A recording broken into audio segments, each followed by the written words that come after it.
صلی اللہ علیہ یا رسول اللہ صلی اللہ علیہ یا حبیب اللہ۔ بسم اللہ الرحمن الرحیم۔ السلام علیکم ورحمۃ اللہ وبرکاتہ۔ حضور اکرم نور مجسم شاہ بنی آدم رسول محتشم شافع امم صلی اللہ تعالی علیہ وآلہ وسلم نے ارشاد فرمایا، جو شخص بروز جمعہ مجھ پر 100 بار درود پاک پڑھے، جب وہ قیامت کے روز آئے گا تو اس کے ہاتھ ایک ایسا نور ہوگا کہ اگر وہ ساری مخلوق میں تقسیم کر دیا جائے تو سب کو کفایت کرے۔ اللہ عز و جل سے دعا ہے کہ ہم سب کو پیارے محبوب صلی اللہ تعالی علیہ وآلہ وسلم پر زیادہ سے زیادہ درود پاک پڑھنے کی توفیق عطا فرمائے، آمین۔ حصول برکت کے لیے آپ بھی پڑھ لیجئے، میں بھی پڑھ لیتا ہوں۔ صلی اللہ تعالی علی محمد وعلی آلہ وصحبہ وبارک وسلم۔ جزاک اللہ۔ دعا مانگنا بہت بڑی سعادت ہے۔ قرآن و احادیث مبارکہ میں جگہ جگہ دعا مانگنے کی ترغیب دلائی گئی ہے۔ ایک حدیث پاک میں ہے کہ کیا میں تمہیں وہ چیز نہ بتاؤں جو تمہیں تمہارے دشمن سے نجات دے اور تمہارے رزق کو وسیع کر دے۔ رات دن اللہ تعالیٰ سے دعا مانگتے رہو کہ دعا مومن کا ہتھیار ہے۔ مکی مدنی سرکار صلی اللہ تعالیٰ علیہ وآلہ وسلم کا فرمان مشکبار ہے، بلا اترتی ہے پھر دعا اس سے جا ملتی ہے، پھر دونوں قیامت تک جھگڑا کرتے رہتے ہیں۔ حضرت سیدنا ابو ذر غفاری رضی اللہ تعالیٰ عنہ ارشاد فرماتے ہیں، عبادات میں دعا کی وہی حیثیت ہے جو کھانے میں نمک کی۔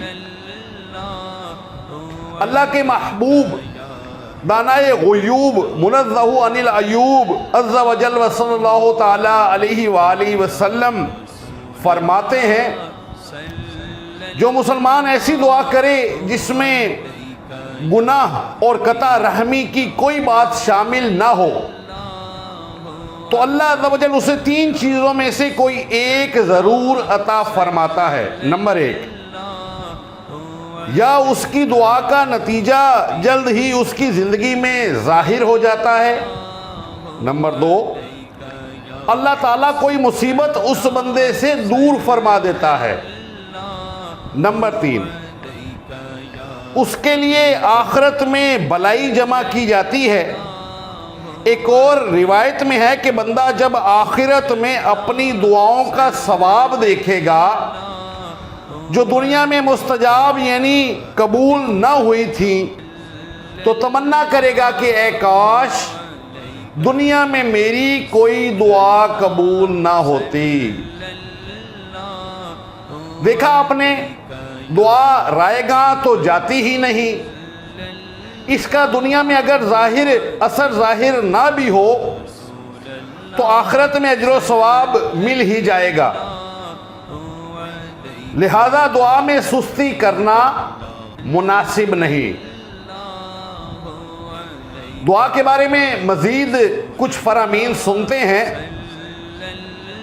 کہ دعا کا پہلا فائدہ یہ ہے کہ اللہ عز و جل کے حکم کی پیروی ہوتی ہے، کہ اس کا حکم ہے کہ مجھ سے دعا مانگا کرو، جیسا کہ قرآن پاک میں ارشاد ہوتا ہے، ترجمہ کنز الایمان، مجھ سے دعا کرو میں قبول کروں گا۔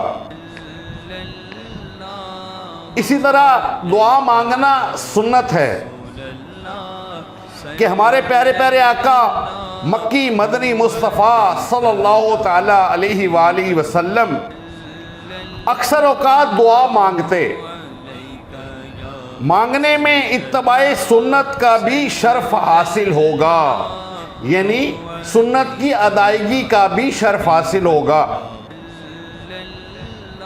دعا مانگنے میں اطاعت رسول صلی اللہ تعالیٰ علیہ وآلہ وسلم بھی ہے کہ آپ صلی اللہ تعالیٰ علیہ وآلہ وسلم دعا کی اپنے غلاموں کو تاکید فرماتے رہتے.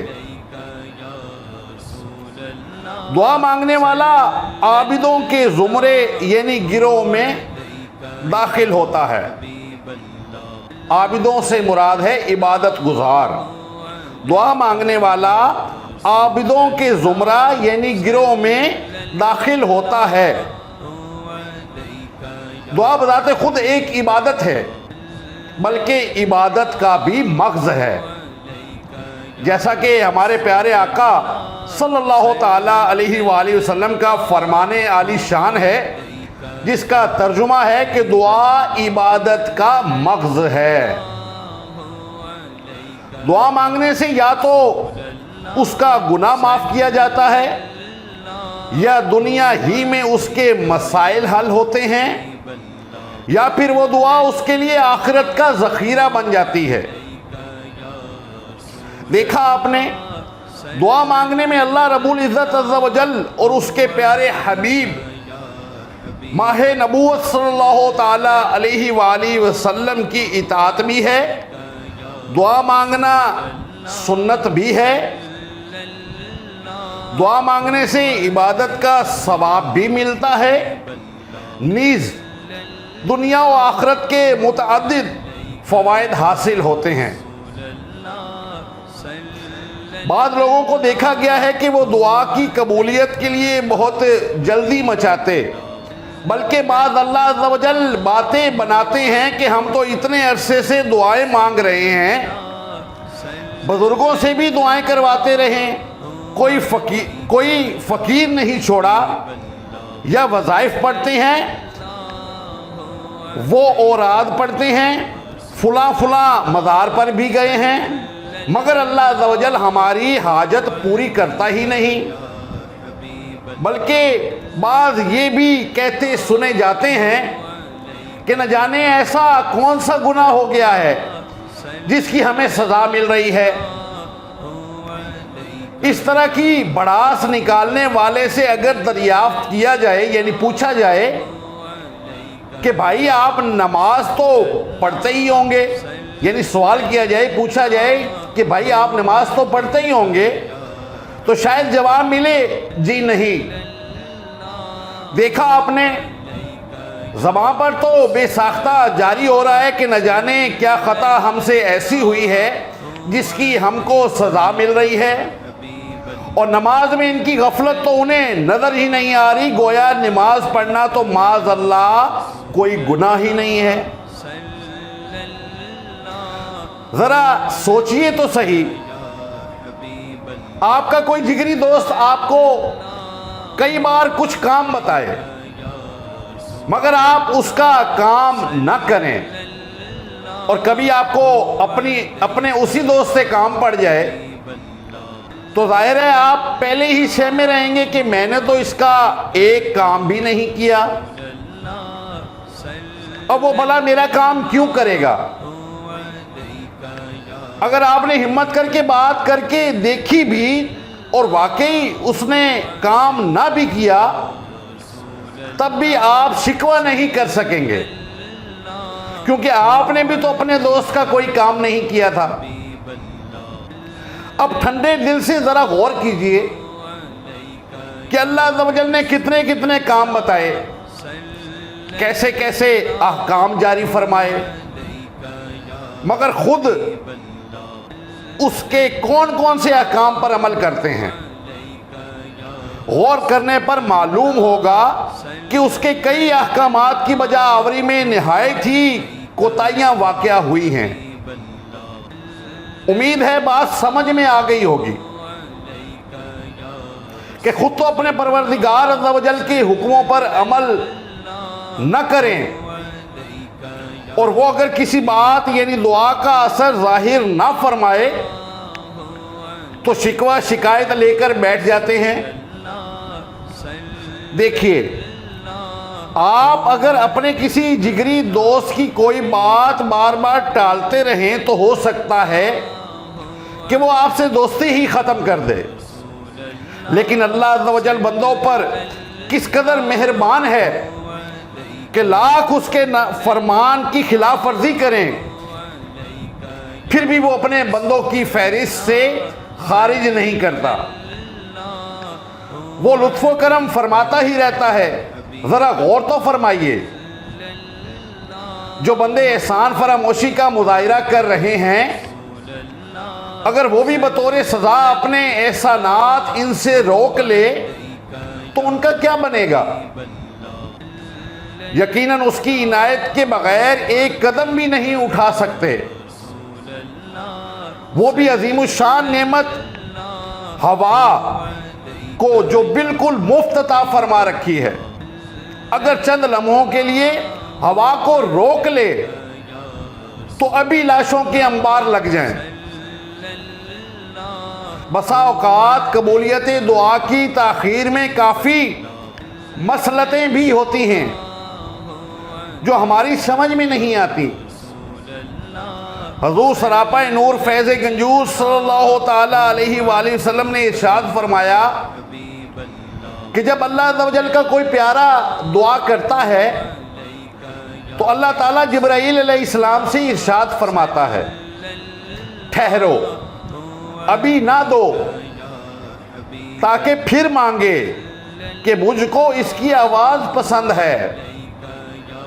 اور جب کوئی کافر یا فاسق دعا کرتا ہے، فرماتا ہے، اے جبرائیل علیہ السلام اس کا کام جلدی کر دو،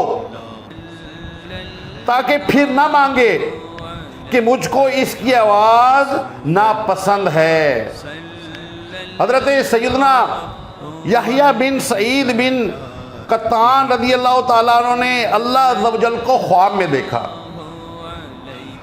عرض کی، الہی عز و جل میں اکثر دعا کرتا ہوں اور تو قبول نہیں فرماتا۔ حکم ہوا، اے یحییٰ میں تیری آواز کو دوست رکھتا ہوں، اس واسطے سے تیری دعا کی قبولیت میں تاخیر کرتا ہوں۔ ابھی جو حدیث پاک اور حکایت سنی اس میں یہ بتایا گیا کہ اللہ عز و جل کو اپنے نیک بندوں کی گریہ و زاری پسند ہے، تو یوں بھی بسا اوقات قبولیت دعا میں تاخیر ہوتی ہے۔ اب اس مصلحت کو ہم کیسے سمجھ سکتے ہیں؟